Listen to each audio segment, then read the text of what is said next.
The issue. The question is how. We need to learn where they stand on liberating the king and ousting Sigismund. If they'll make trouble or join our side, but we have to ask in a way that won't... So, it looks like you're off on a mission. Yes, I can't wait. I don't want to dampen your spirits, my boy, but watch out. These are evil times, and who knows what can happen along the way. Not to mention that Bergov is no saint. Don't worry. I know. You've shown you can fend for yourself, but do take care. You'll be traveling as Lord Capon's bodyguard. You'll be there to make sure nothing untoward happens to him. Keep your eyes peeled and your ears wide open. What Bergov tells you is one thing, but what you see may be quite another. Rest assured, Father. And don't get embroiled in anything else. Just hand over the letter, hear out his reply, and return. Yes. Very well. Bergov is at Trotsky Castle. I think you'll find it quite an eye-opener. It's one of the finest castles in the land. It's 3 days' ride from here, so unless you hit a snag along the way, you'll be back soon enough. Any questions?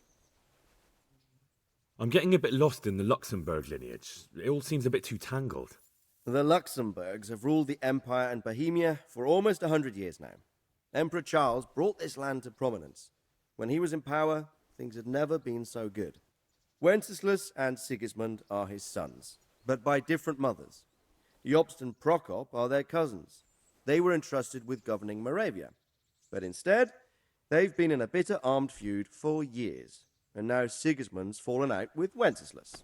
Wenceslas also had another brother, the youngest, John of Görlitz, who was most probably poisoned. They seem like a hot-blooded lot. It's hard to keep up with their affairs, since they tend to change their alliances from one day to the next. Who is he really, this Jošt? The cousin of King Wenceslas?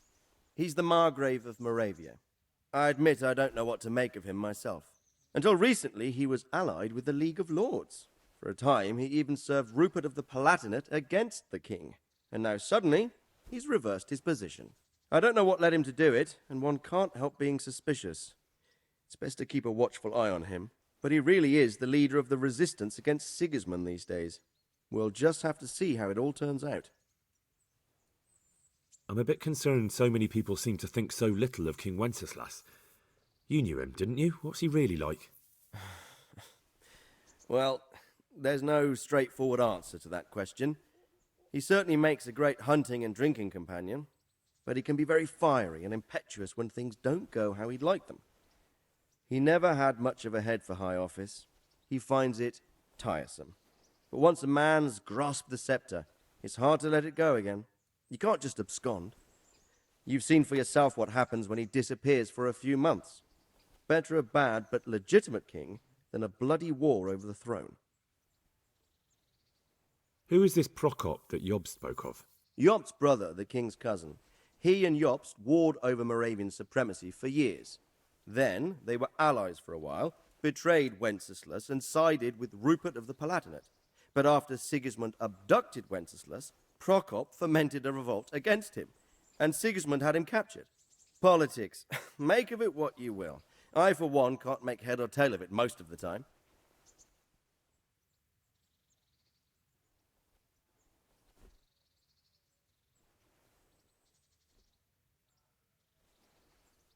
The League of Lords and that Bergov we're off to see. Who are they exactly? The lords of the powerful houses. Heinrich of Rosenberg, Otto of Berghof, Heinrich of Radetz, and others. They're unhappy with the way their influence declined after Wenceslas surrounded himself with the lesser orders of nobility. They abducted the king years ago and made him bow to their will. They got away with it that time, and now they've joined forces with Sigismund and done it again. But now it seems that Sigismund's behavior is starting to rub them up the wrong way, so they may well be thinking twice. We'll see what Berghof has to say. I don't know all that much about Sigismund. He's the king's younger brother and king of Hungary in his own right. 7 years ago, he led a crusade against the Turks and was defeated at Nicopolis. Some say it was due to the recklessness of the French knights, most of whom were mercilessly slaughtered. Sigismund is ambitious and capable. He might well make a better ruler than Wenceslas, but he's arrogant, and to our misfortune, brutal. Not long ago, He himself was held captive by the Hungarian nobility. They dislike him as much as some of the Czech and German noblemen do his brother Wenceslas. Ironically, Wenceslas joined forces with Jošt to liberate him. And now this is how Sigismund repays his brother. There's no doubt about it, God does move in mysterious ways. Rupert of the Palatinate. That's a name I hadn't heard before today. Rupert is the Prince-Elector of the Palatinate. What's a Prince-Elector? The Prince-Electors are dignitaries of the Holy Roman Empire who have the right to elect the King of the Romans, who would then be crowned Holy Roman Emperor by the Pope. Rupert took the title for himself with the help of 3 other Prince-Electors, even though Wenceslas had already been appointed. Some of the nobility in the empire recognized Rupert's claim, but when he went to Rome to be crowned emperor, it turned into a fiasco. Now he's doing his utmost to get Wenceslas to acknowledge him, but so far without success. So, now we have 2 kings of the Romans. Jošt sided with Sigismund for a while, but now he's switched allegiance. He seems to do that quite a lot. That young man, Sir John of Liechtenstein. Why is he here? The Liechtensteins are a powerful Austrian family with estates in Austria and Moravia. Sir John sits on Jobst's council. Since the king's being held captive in Vienna, I suppose it makes sense to have a powerful Austrian house as allies. It could be very useful. That's about all. Very well. Take the letter from Sir Hanush. And good luck, son. So what do you think of it all, Sir Divic?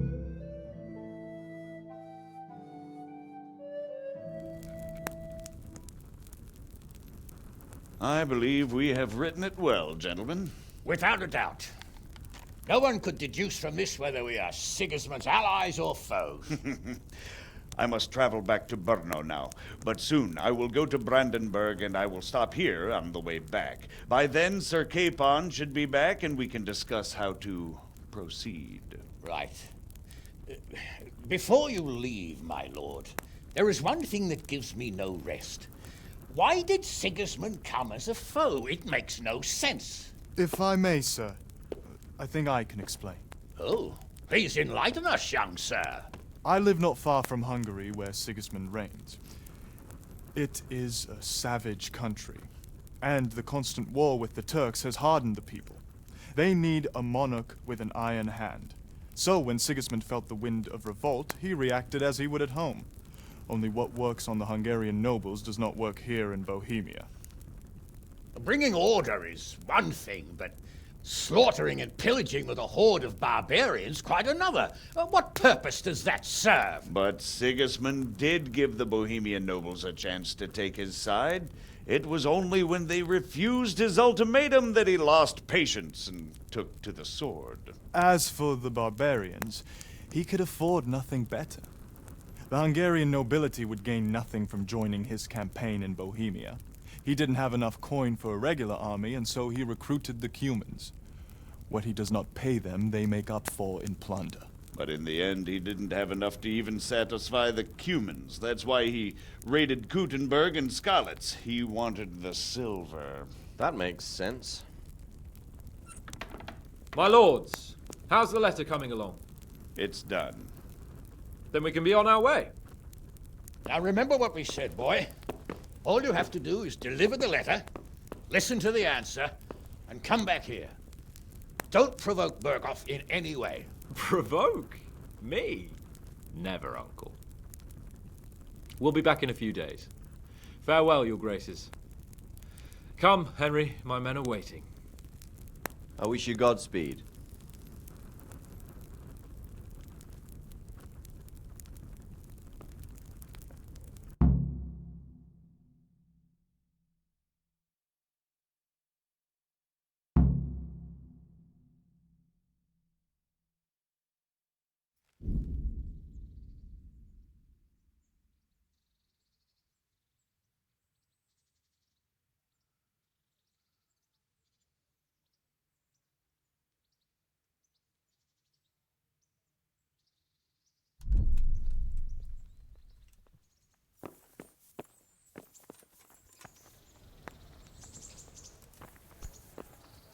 Ugh.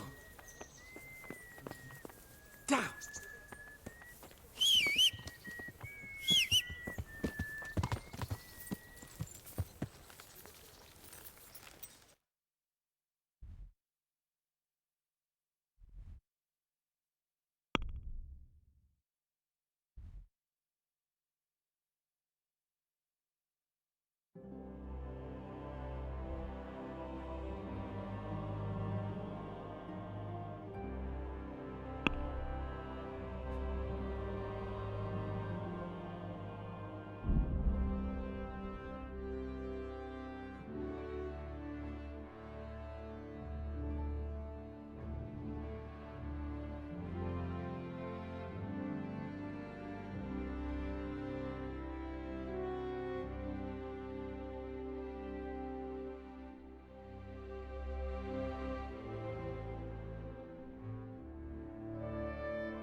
Yeah.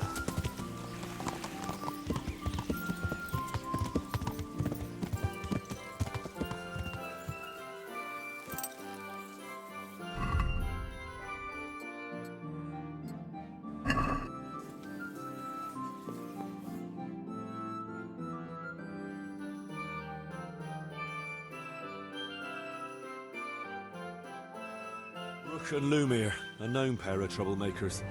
Fighting again, are you? What's it this time? Rook is a filthy, thieving magpie. This bastard is a fucking liar. No, you can insult each other in your own time, not mine. What happened? As you know, Master Bailiff, I've got a daughter, and this Rook here has a son. And like you'd expect, the son is as much of a beast as his old man. He put a belly on my girl, and then turned his back on her. A likely tale, you lying scoundrel. We're a decent, honest family, sir. But that daughter of his, nothing but a whore, she is. She seduced my son.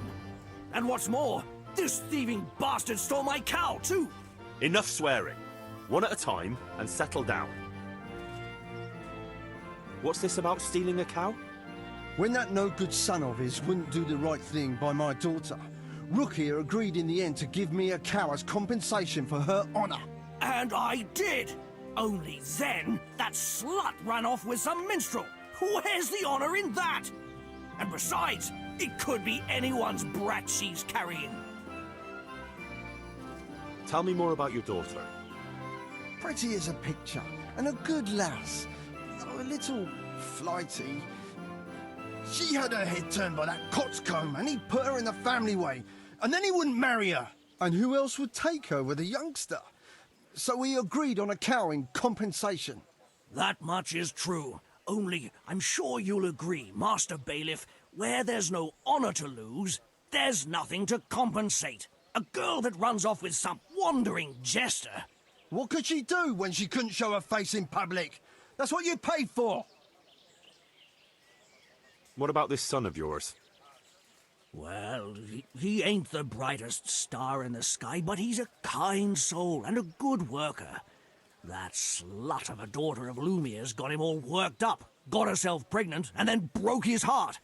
I talked him out of marrying her myself, because I'd rather give this bastard my best cow than my son.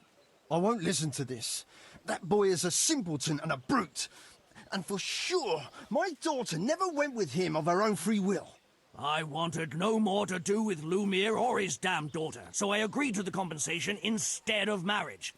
And no sooner was the deal done than the slut ran off. and I want my cow back. You'll get nothing. A deal is a deal. It's your fault I've lost my one and only daughter. I've heard enough to know how things really stand.